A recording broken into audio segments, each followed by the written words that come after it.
Sir, at the outset, I would like to congratulate our respected Agriculture Minister who has tackled remarkably well the food situation.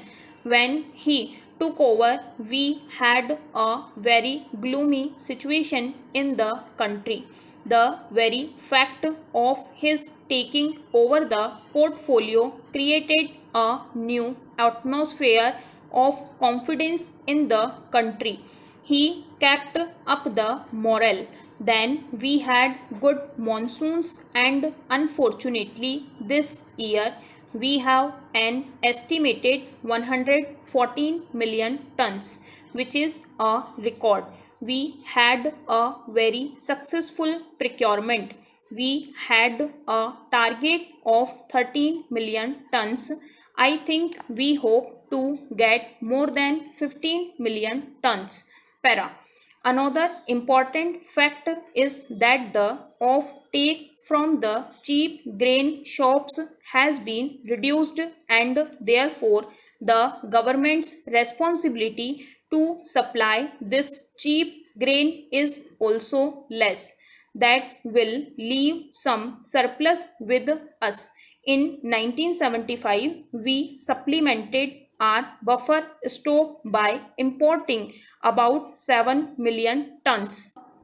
In the black background of this, I would like the Honorable Minister to tell us as to why it was necessary for us to go in for purchases of US rice. There was a report recently that we are doing to purchase some rice. I do not know all the details. Why was it necessary, especially when we have been cheated before?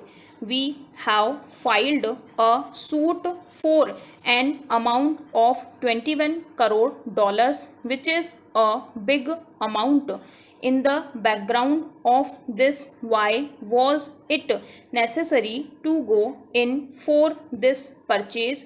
The food minister may kindly explain to us. Para. Sir, we have heard much about the Green Revolution. It was good as far as it has gone. The main strategy of the Green Revolution has been increase in the area under high yielding varieties, supply of fertilizers, and changes in the cropping pattern.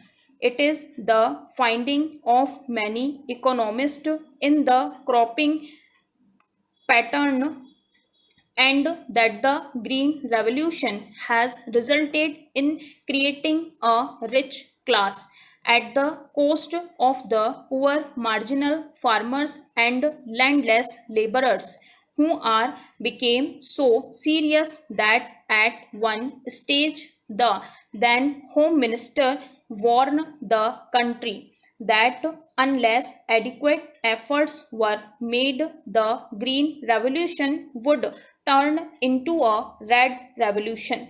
The fact is that not enough attention has been given to land reforms throughout this period. Para.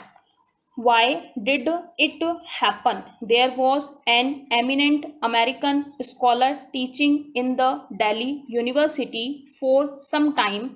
He was an expert on agrarian question. He said that no other country had passed so many land reform legislations as India, but in no other country have such legislations been implemented with such defaults as in India.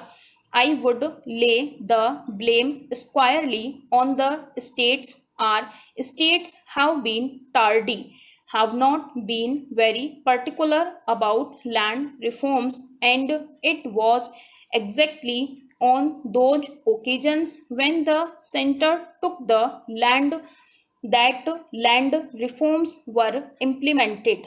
Sir, the point I am laboring at is that the center must make agriculture a central subject. Stop. Thank you. इस channel को subscribe करें और bell icon को press करें ताकि latest video की जानकारी आप तक सबसे पहले पहुंच सके। वीडियो को लाइक और डिसलाइक अवश्य करें। कोई सुझाव और प्रश्न हो तो कमेंट बॉक्स में लिखें और वीडियो को अपने फ्रेंड्स और क्लासमेट्स को शेयर करें।